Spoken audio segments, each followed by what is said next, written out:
Tibet. It's known as the rooftop of the world. From the towering heights of the Himalayas, from an ancient land, comes an ancient breed of dogs, the Tibetan Mastiff. See how these giant, loving dogs have been a secret to most of the world until just recently, as we help you get to know the magnificent Tibetan Mastiff.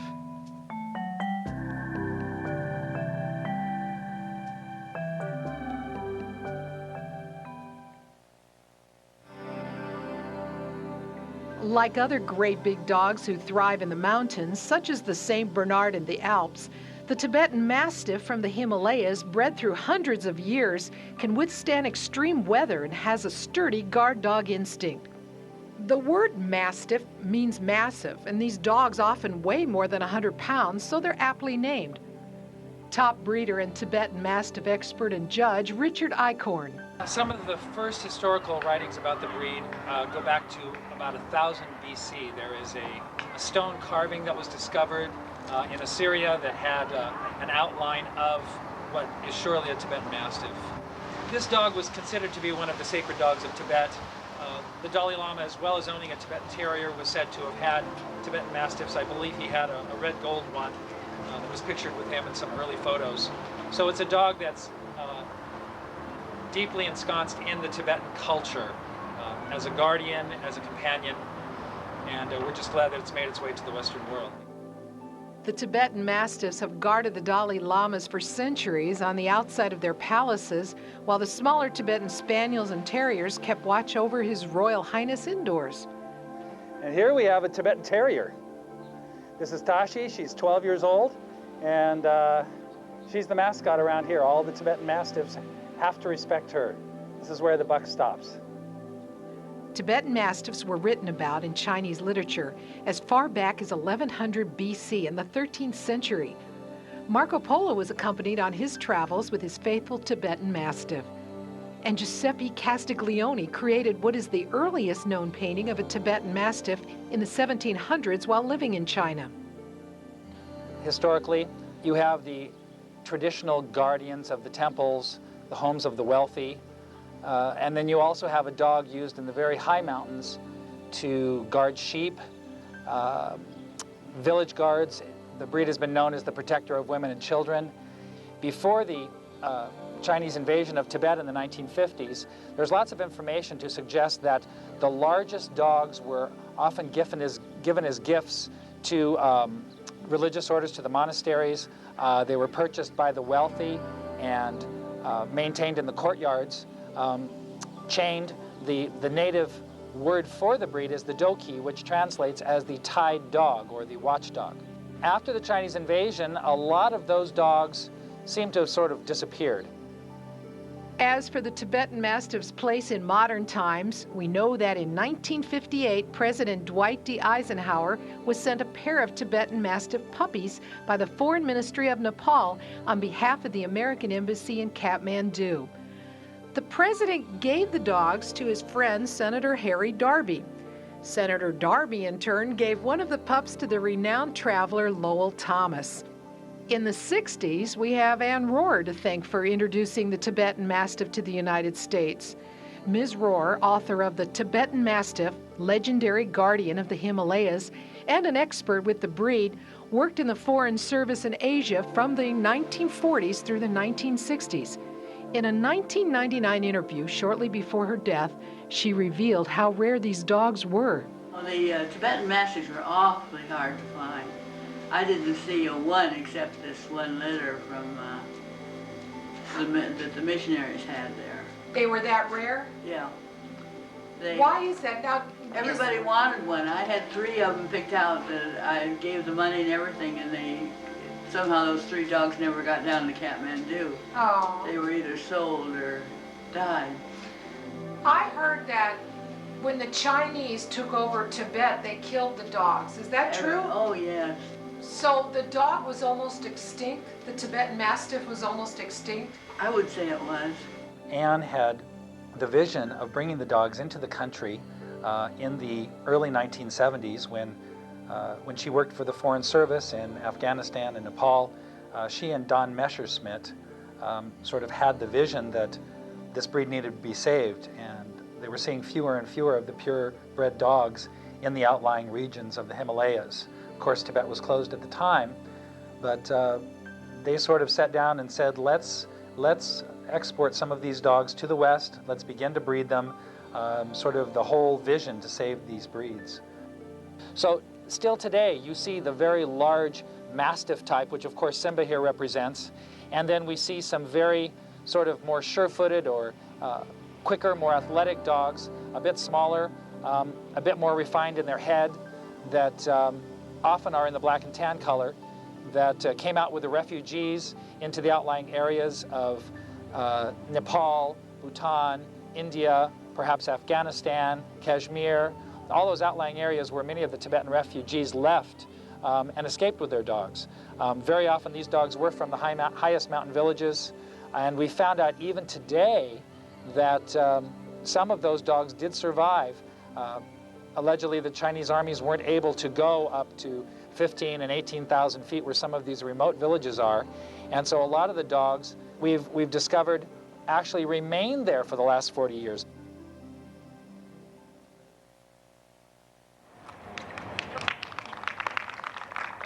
There are two primary different types or varieties within the breed. For the buyer, that means that he sort of has to decide, he or she has to decide what he's looking for in a dog. Does he really want a giant dog that, like Simba, is upwards to 30 inches, 160 pounds is what he is now at about 6 years? Or there's some males that are closer to Akita size, if you will, an average Akita, running at 100 pounds and 26 inches.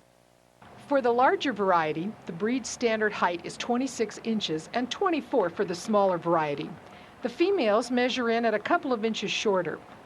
Their weight can range from 150 pounds down to 70 pounds for the smaller ones. We're talking about a large dog, and that's a consideration for your yard and exactly what you want to train. The colors of the Tibetan Mastiff are beautiful and varied. The breed standard includes an inky jet black or bronzed black coat. Then there's the black and tan dogs with variations such as white or silvery tipping or golden red markings. A sort of pewter gray or gray tan color has a bluish sheen to it. These dogs are sometimes designated as blue dogs. Historically, the wide range of colors have been documented. We're seeing those today, and those differences are definitely seen and preferred in different parts of the world. Some of the creamy vanilla-colored dogs often have tan, gold, and black tipping. There's a solid gold color, and there's a medium chocolate brown color, and a rare, gorgeous red color that's known as the sable gold. And there's some newer colors being introduced by Tibetan Mastiff breeders. This is Indy. Hi, sweetheart. Indy is a 4-month-old girl. I imported her from Finland. She happens to be the rare double dilute color. She carries a double dose of the blue-gray gene and a double dose of the chocolate gene. And when those two come together in a double-double situation from both parents, you get what's called the double dilute or the lilac. She's sort of a smoky gray. She's an outstanding girl. She has a chocolate father and a black and tan mother. Both of them happen to carry both recessives, and she's the result. This is Mole. She is the sister to the last female, Indy. Mole happens to be the chocolate color. She's the solid chocolate. Mole is a sauce that they make in Mexico using chocolate, hence the name. She's the beautiful chocolate brown color all over her body. She does have a little silvering coming in her tail there, but that's separate from her color. She's happening to be cooperative right now standing, so we're going to have her stand here. She has sort of the hazel, greenish eyes. They will deepen a little bit to be an amber, but she's the beautiful chocolate color that's commonly seen in dogs from Tibet and China. The standard for Tibetan Mastiffs calls for some white markings on the chest, and the Tibetan people believe that the white blaze is the sign of a brave heart. The tan eye spots that are seen over the eyes on the black and tan dogs were called by the Tibetan people the eyes that never sleep. And folklore had it in some of the villages that these were the eyes to the spirit world. And so when your Tibetan Mastiff was barking all night long, as some of them do if you leave them out, that the eyes that never sleep were seeing all the evil dearly departed ancestors, and we're keeping them all away. Obviously, this breed of dog is not for an apartment. They need space, and climate is a consideration as well. The type of home that really is the best home for this breed would be a home that has at least one other dog. The dogs do well with children, a modest-sized yard, preferably in a cooler climate, because this breed doesn't really excel in a hot, humid environment. A lot of my calls will be from families, husbands saying, gee, I'm on the road a lot, I'd like a dog that I can really count on to protect my wife and children, but that's reliable with the family. I'd say in a nutshell, that's the Tibetan Mastiff. It is a dog that's very discerning, that provides a sense of security and protection for a family, because when you walk up to a yard and you see a dog that looks like this, you're going to think twice, especially if that dog is holding its ground and is basically saying, don't cross the line here. Tibetan Mastiffs don't like being stuck indoors when they think they're missing something going on outside. We have 5 children, so they're all raised with the family, so we're going at one at a time. We're 5 kids, one dog at a time. But yeah, they go in and out, and we have 4 acres, so they run on either the back 2 acres or the front 2. I have a doggy door, so Rita is wherever she wants to be. She's either in or out. She's outdoors most of the time, but when I'm home and not, I love to have all my dogs inside with me. They love attention. They want to sit with you on the sofa. They want to be in the house with you when you're in the house. They like human contact, but they want it on their terms. If they're doing something interesting out in the yard and you go out and call them in, they're not going to come. Most people want to know, what does this big dog eat? So we asked Tibetan Mastiff owners and breeders what they feed their dogs. We actually feed ours Nutri-Nugget. I feed a Nova. We're feeding a lot of raw meat and bones. Raw chicken. Yeah. And they love it. They're spoiled. And you don't worry about the bones? It's more likely to splinter if it's cooked, so we do it raw. As far as dry dog food, I'll give her the Nutrimax, but she gets a lot of actual meats. Like last night she had lamb for dinner, for example. The night before she had ribs. So she gets, and actually she loves apples, believe it or not. She loves apples. What do you feed them? Purina 1. The first thing that we were always told when we got these dogs is to feed a low-protein diet. It didn't matter very much what that diet was, as long as it was low protein.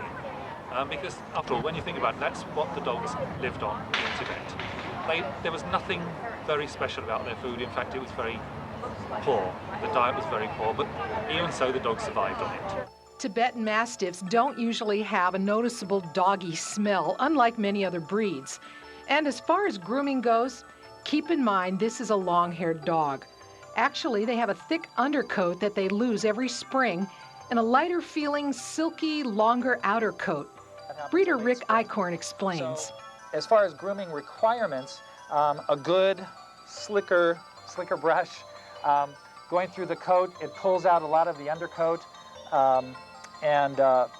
you know, before he comes in the house at night, he gets a good once over with this to take off all the loose hair.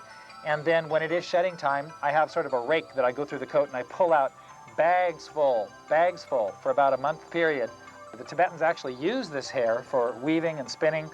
It's a beautiful plush coat, but it's everywhere for about 1 month in the late spring. Then they are very light coated for the summer, which helps them to stay cool. And then coinciding with the onset of winter in Tibet, usually September, October, the coat comes back in, and you literally cannot pull out the hairs again until the spring.